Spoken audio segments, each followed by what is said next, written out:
Imagine a wall of solid granite, right? Like Yeah.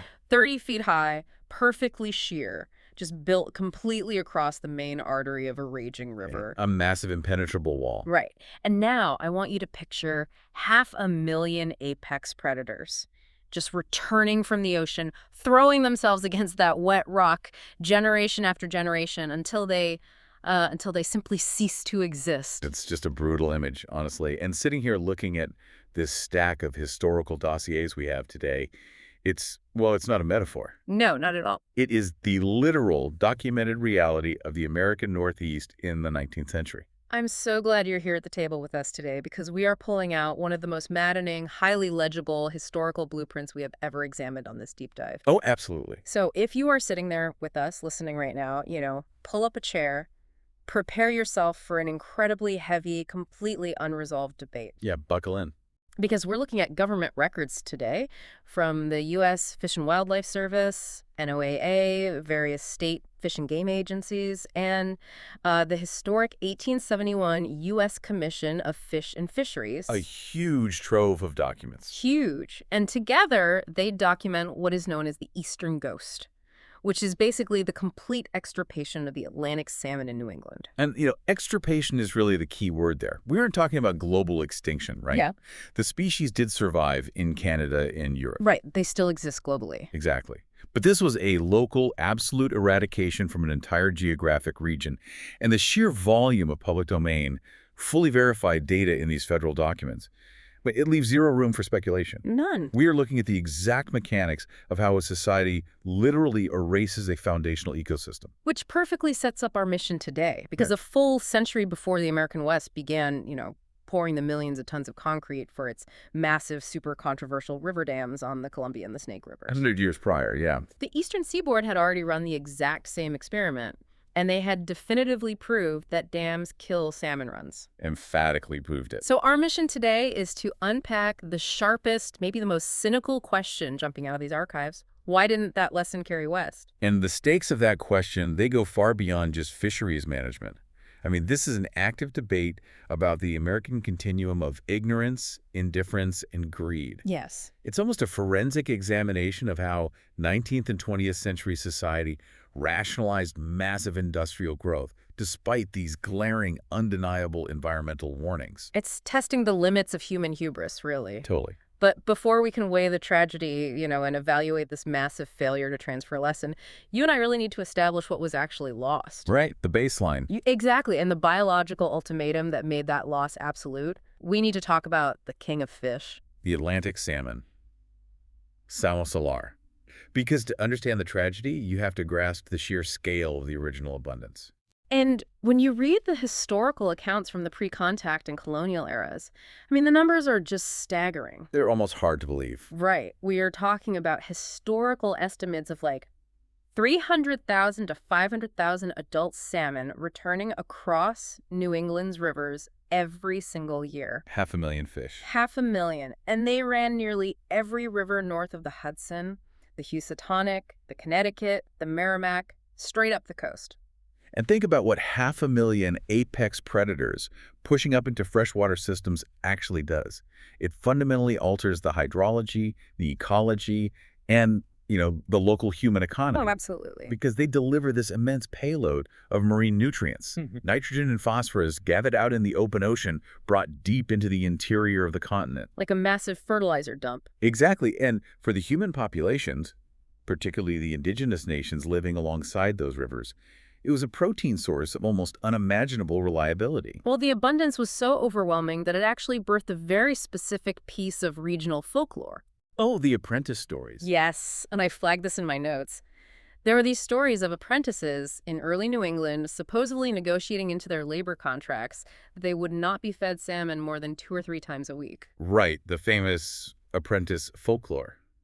And historians, they usually flag it as anecdotal rather than documented legal fact. Sure, it's more of an urban legend. Right, but its persistence tells you something vital about the economic reality of that era. Yeah. You only invent a labor grievance like that about a resource that is so overwhelmingly abundant it basically becomes tedious. Right, like, please, no more salmon. Exactly. Salmon wasn't a delicacy back then. It was the cheapest, most ubiquitous staple available. So to understand how a staple that ubiquitous just simply vanishes, we have to look at the unforgiving biology of the fish itself. We really do. And I want to spend some time here for everyone listening, because this isn't just a fish that gets blocked from a nice feeding ground and decides, oh, well, I'll go swim somewhere else. Yeah, not at all. Their biology literally dictates their survival. The Atlantic salmon is anadromous. So they hatch in fresh water, high up in the cold, fast-flowing gravel-bottom headwaters of a river system. Okay. They live there as juveniles, undergoing this massive physiological shift called smoltification. Wait, smoltification. Yeah, it's a process that alters their osmoregulation so they can actually survive in salt water. Oh, wow. So their bodies completely adapt. Exactly. Then they migrate to the ocean to feed and grow massive, but eventually they absolutely must return. And they don't just swim up any random river they find, right? No, they have an intense olfactory imprinting. They literally smell their way back. They smell their way back to the exact same headwater gravel bed where they were born, just so they can spawn the next generation. And that right there is the crucial scientific baseline for our entire deep dive today. Yep.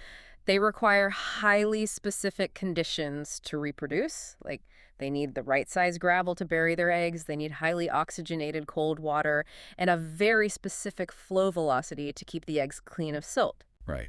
And if they cannot reach those conditions, the biological chain just breaks. I kept thinking of this in the notes as the no partial credit rule. Oh, I like that. That's a good way to frame it. Right. Like, if you build a dam low down in a river system, you don't just reduce the salmon run by some percentage proportional to the blocked area. You end the entire run. Completely. It's essentially like cutting off the main artery to a heart. The rest of the circulatory system upstream might be pristine, the lungs might be functioning perfectly, but a single full blockage at the base, that is an absolute extinction event for the ecosystem above it. That analogy holds up perfectly under the laws of hydrology and biology. And it forces a very, very uncomfortable realization about early American infrastructure. Which is? Any engineer or millwright building a downstream dam was engineering a permanent end to that fish run. Period. Period. Regardless of whether they understood the sophisticated olfactory biology of Salmo salar in, say, 1798. The physical mechanism was absolute.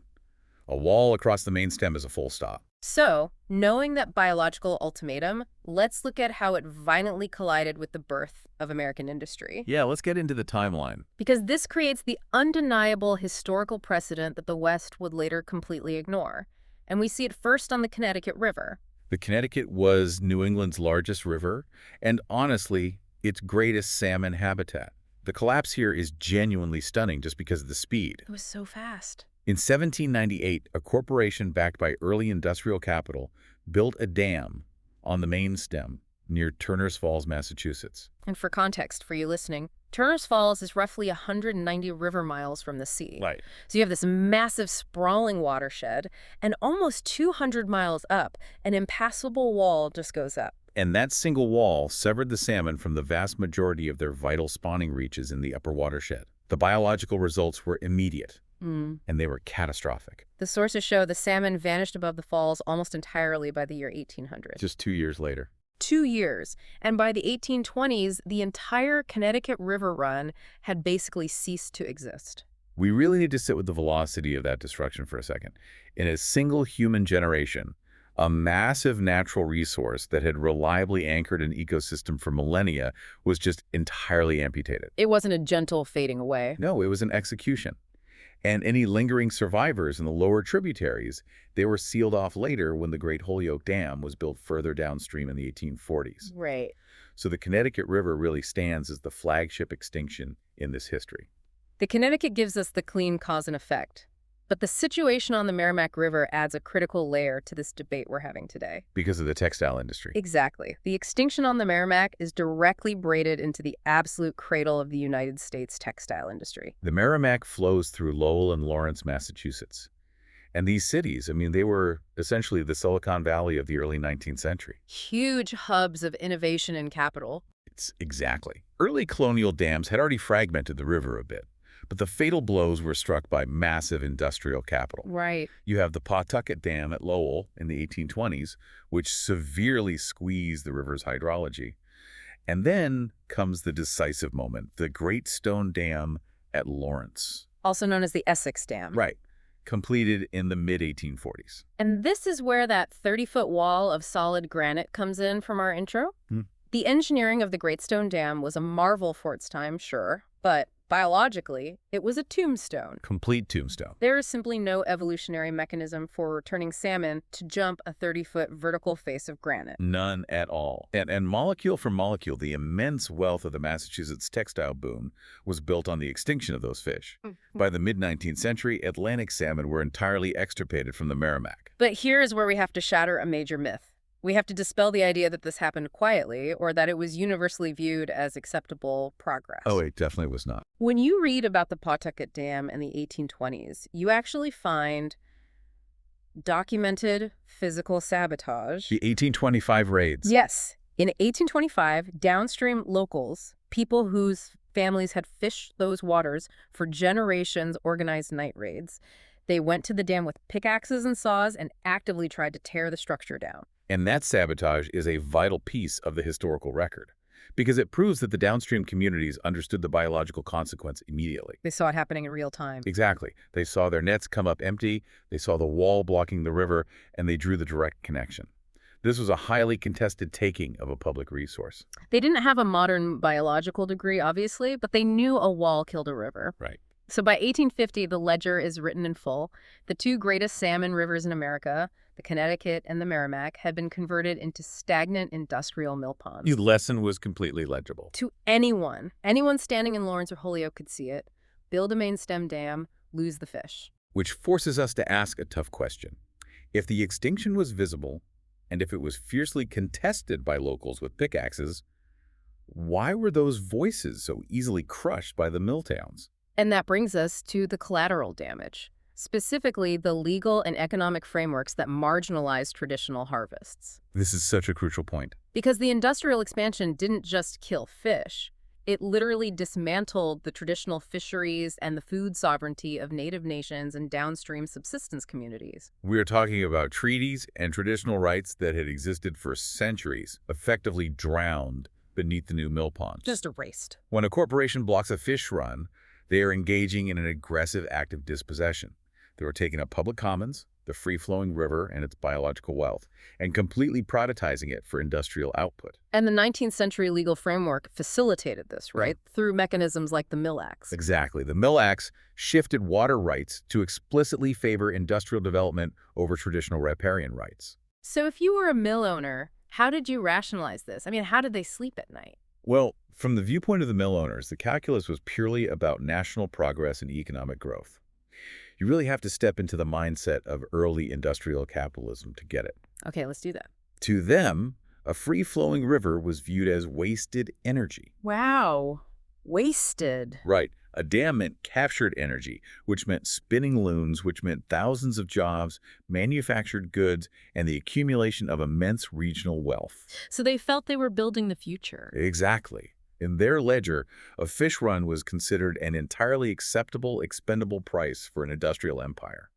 But the massive problem with that acceptable trade-off argument is that the people keeping all the massive profits were not the same people bearing the heavy costs. Oh, 100%. The mill owners making fortunes in textiles were not the ones relying on the salmon run to feed their families through the winter.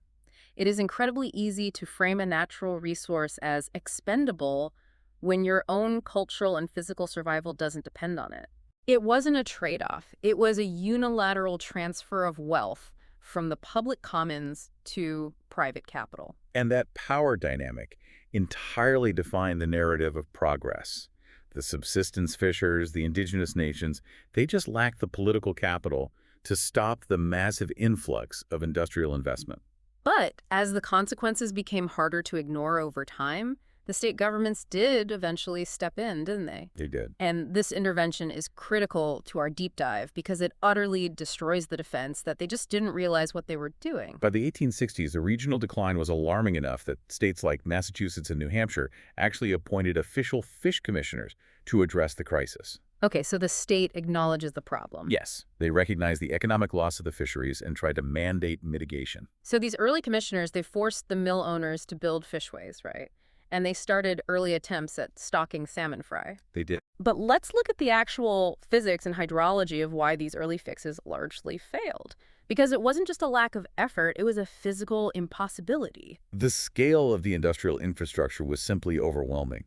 A 30 to 50-foot granite dam alters the entire hydrology of a watershed. Right. The fishways constructed in the 1860s were often crude, wooden steep passes, and they failed because they couldn't provide the precise flow attraction a salmon needs. What do you mean by flow attraction? Well, a migrating fish relies on specific water velocities and cold temperatures to trigger its swimming reflex and guide it upstream. Right, they need that cue. Exactly. The ladders were steep, the flow was chaotic, but even if, like, a miracle fish somehow fought its way up the wooden chute, Against all odds. right, it wasn't swimming into a healthy river on the other side anyway. Because of the mill pond. Yes, the thermodynamics of the mill pond guarantee failure. Behind the dam, you have this massive, slow-moving, stratified reservoir. The water is deep, stagnant, and warm. And warm water holds less oxygen. Significantly less dissolved oxygen than a free-flowing river. Plus, the mills are actively dumping industrial dyes and chemical waste right into that water. Oh, right. The pollution. So a salmon designed for a cold, fast, oxygen-rich current suddenly finds itself in a warm, toxic, featureless lake with absolutely no current to guide it to the headwaters. It is a biological dead end. But this leads to a brilliant point in the historical dossiers that we need to highlight. The paradox of the fish ladder. Oh, this is fascinating. On one level, the construction of those 1860s fishways demonstrates a sincere, albeit misguided, effort to mitigate the damage. Right, they were trying. But structurally, the very existence of a state-mandated fish ladder serves as concrete physical proof that society knew the dam was the mechanism of destruction. Exactly. You do not hire laborers and engineers to build a complex wooden bypass around your factory unless you explicitly acknowledge that your factory is the obstacle killing the river. You wouldn't waste the money. Right. The fish ladder removes the "we had no idea" defense from the table forever. The state governments understood the cause and effect perfectly by the Civil War. Right. What they lacked was the political leverage, or frankly, the hydraulic engineering capability, to overcome the immense profit those dams generated. Okay, so if the 1860 state commissions dented the ignorance defense, the year 1871 completely shatters it at the federal level. Oh, absolutely. This is the turning point in our timeline, the Spencer-Baird era. This is a monumental shift in American environmental history. In 1871, President Ulysses S. Grant established the U.S. Commission of Fish and Fisheries. And he appoints Spencer Fullerton Baird to lead it? Right, and the literal founding mandate from Congress was to investigate the widespread decline of valuable food fishes. So put yourself in the shoes of an early federal scientist under Spencer Baird for a second. You are dispatched to New England in the 1870s. You have the full weight of the federal government behind you. You are observing the massive granite walls at Lawrence and Holyoke. You're interviewing the local fishers who remember the massive runs, and you are meticulously documenting the empty rivers. They were codifying the exact mechanics of habitat destruction. Exactly. And Baird published these findings in comprehensive federal reports. Huge reports. He documented how impassable dams, combined with the severe pollution of the mill ponds, had eradicated the anadromous runs. I mean, this was the birth of unified American fisheries science. The year 1871 marks the absolute end of pioneer innocence. From that moment onward, federal scientific records contradicted any later claims that we simply didn't understand the consequences. It's all on paper. The nation knew unequivocally that main stem dams extinguish salmon runs. So when the federal government began pouring concrete on the Columbia River in the 1930s, Spencer Baird's exhaustive data had been sitting in the federal archives for 60 years. Right. The knowledge was no longer isolated in New England mill towns. It was federalized and fully accessible to the government agencies building the western dams. Now, I know a skeptical listener out there might be thinking, hold on, the 19th century was an era of rampant, completely unregulated environmental abuse. Which is true. Right. You had massive clear-cut logging, sending silt into the rivers, rampant overfishing everywhere, and raw chemical pollution from the mills. So how do we know for sure the dams killed the salmon? Wouldn't they have died out anyway? It is a necessary question to ask. And to prove that the main stem dam was the absolute culprit, to isolate the variable, we have to examine the control group. We have to look at the Penobscot River in Maine. The last stronghold. Because as the runs in southern New England collapsed, wild American Atlantic salmon held on in Maine. with the Penobscot eventually harboring 90% or more of all surviving U.S. returns. And the historical runs there were massive too, right? Roughly 100,000 fish. Yes. And the Penobscot provides the perfect counterproof to the skeptic's argument because it suffered severe industrial abuse as well. Oh, Bangor, Maine was basically the lumber capital of the world. Exactly.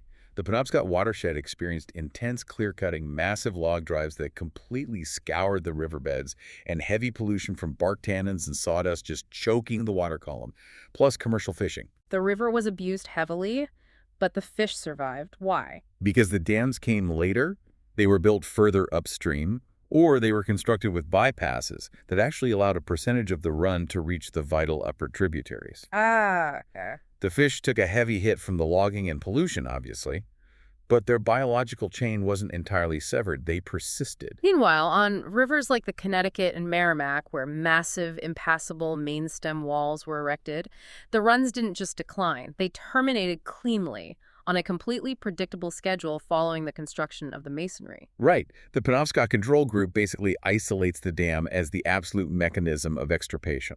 So the biological foundation is completely established now. We have the spawning rule, we have the twin extinctions of the early mill dams, We have the 1871 federal codification under Spencer Baird. and we have the Penobscot proving the mechanism, which brings us to the very heart of this deep dive. The unresolved continuum. Exactly. If all of this was known, documented, and federalized, why did the American West repeat the exact same experiment on the Columbia and Snake Rivers a century later? This is where it gets tough. We are going to test three theories: ignorance, indifference, and greed. And we're going to give each its strongest possible defense to see how the weight shifts over time. Let's begin with the plea of ignorance. What is the most robust argument that the engineers of the 1930s West simply did not know better?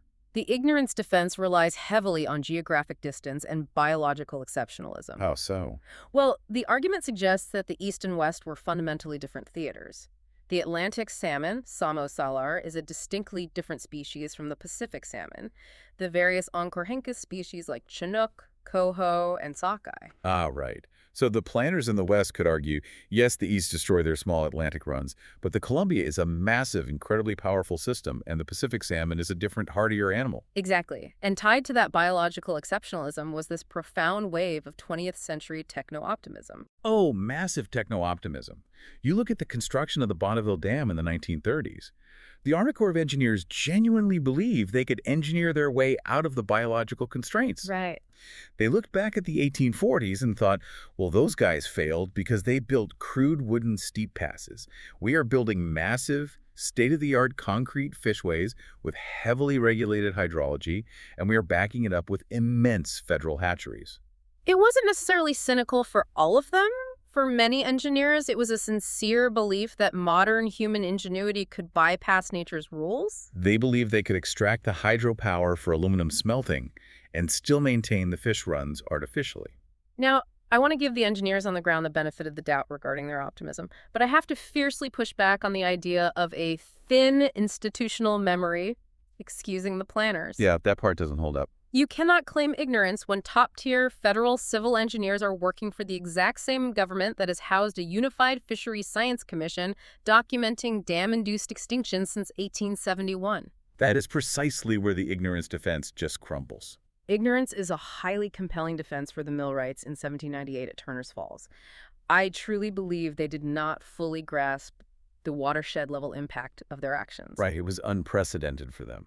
But that defense is completely void by the 1930s. You cannot plead ignorance when the comprehensive data proving the failure of fishways has been sitting in your own government's archives for 60 years. So as the ignorance defense weakens, we must transition to testing defense number 2. The plea is indifference. Let's lay out the case for indifference. How does this framework explain the failure to transfer the lesson? The indifference argument basically posits that society did know the cost, but simply did not care enough to stop the bulldozers. The narrative of progress again. Right. The narrative of manifest destiny, of electrifying the rural West, of turning deserts into irrigated farmland, it was far too intoxicating.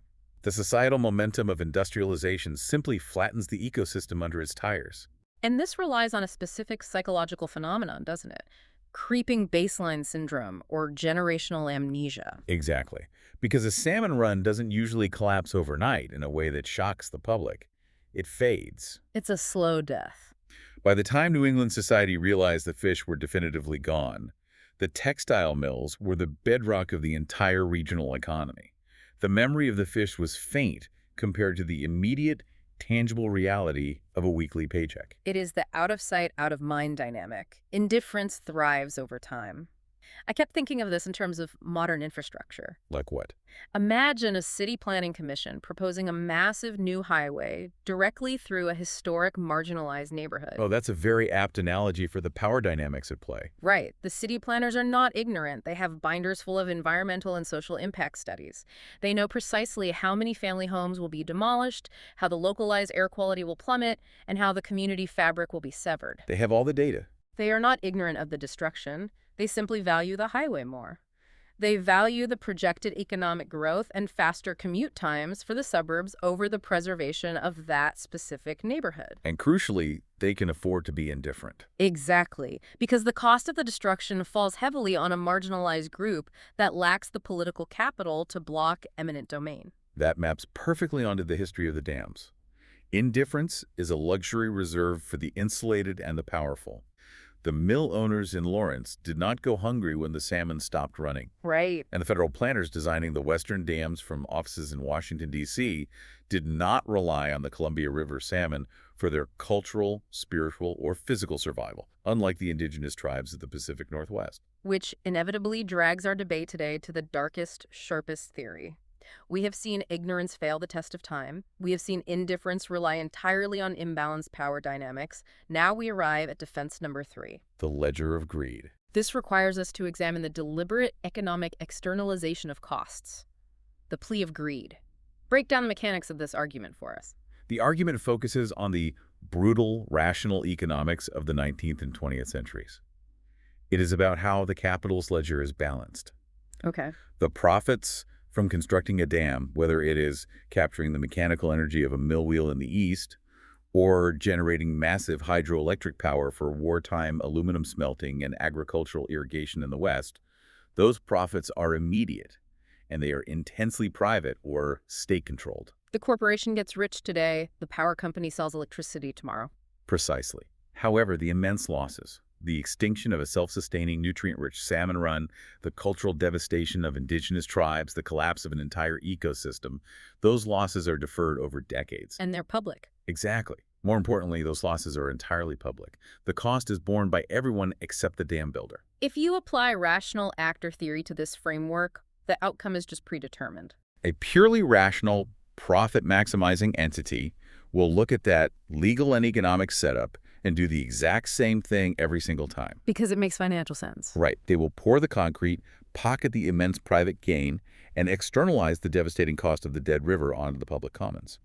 The legal system did not assign a monetary value to a wild salmon, but it did assign a value to a yard of cotton or a kilowatt of electricity. So the fish equals 0 on the balance sheet. Therefore, the fish equals 0. And this is where my central thesis for this entire deep dive solidifies. When I synthesize all these sources, I do not believe the lesson from the East failed to transfer westward. Sure. No, I believe it was actively declined. Actively declined. That is a profound distinction. Look at the systemic incentives.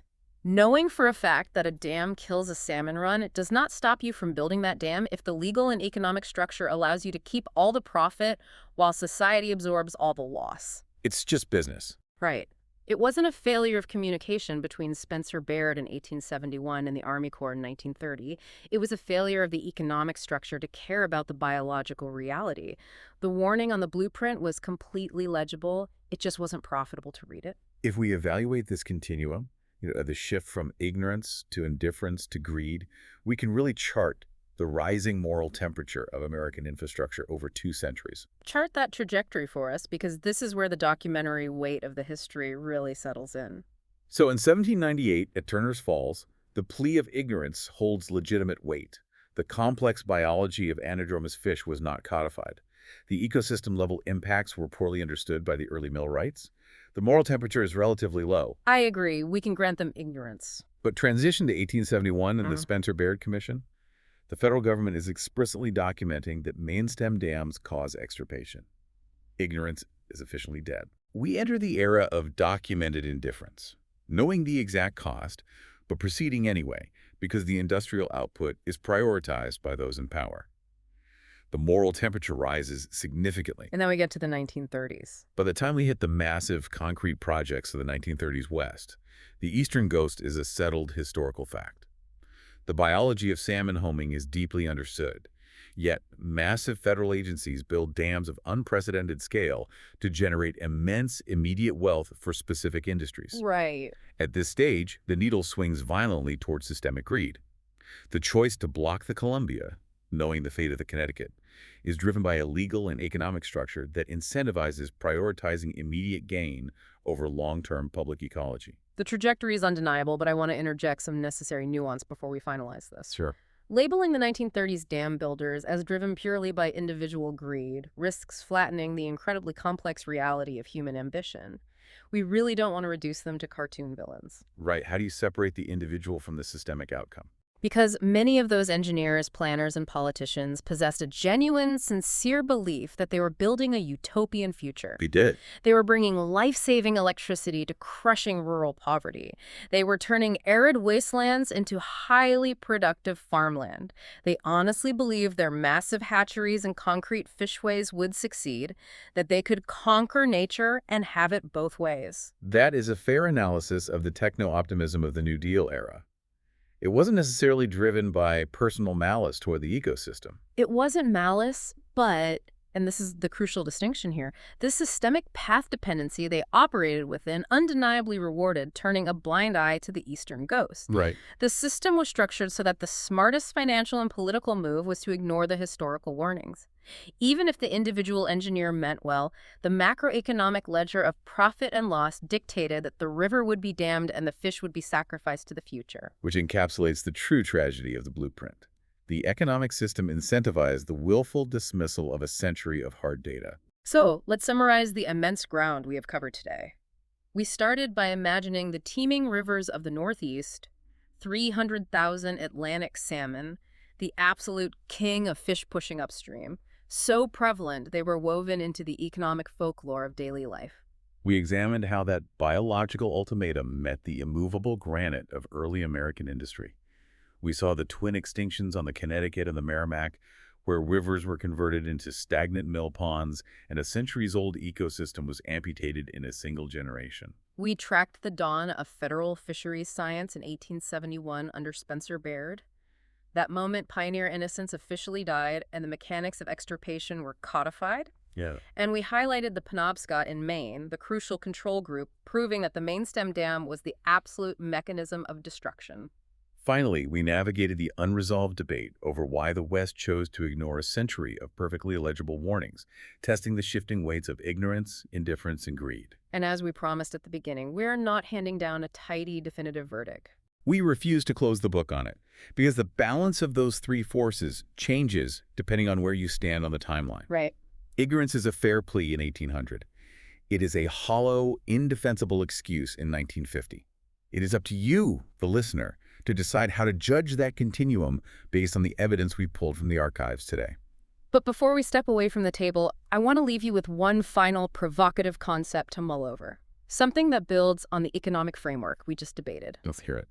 The core structural tragedy of the Eastern Ghost is that 19th century society had absolutely no legal or economic mechanism to put a tangible dollar value on a living, free-flowing river. Right. Because the market considered the ecosystem free, it was financially logical to destroy it. The mill owners paid for the granite and the labor, but they never had to pay for the dead salmon. It was the ultimate externalized cost. The tragedy of the commons, executed at an industrial scale. Exactly. So my question for you to take away today is this. What immense invisible costs are we externalizing in our massive technological leaps right now? Oh, that's a good question. When we look at our modern infrastructure, our push for a totally electrified green grid, our massive digital expansions, the insane resource demands of artificial intelligence, are we still building our own metaphorical main stem dams? It's very possible. Are we staring directly at clear, legible warnings on the blueprint, but building anyway, blindly trusting that future generations will somehow invent the magical hatcheries needed to fix the irreversible damage we are causing today? It forces you to wonder how the historian sitting at a table a century from now will judge the coffee stains on our blueprints. It really does. We have the data. The warnings are legible. It turns out the blueprint isn't broken. We just keep choosing not to read the red ink. Thanks for joining us on this deep dive. We'll see you next time.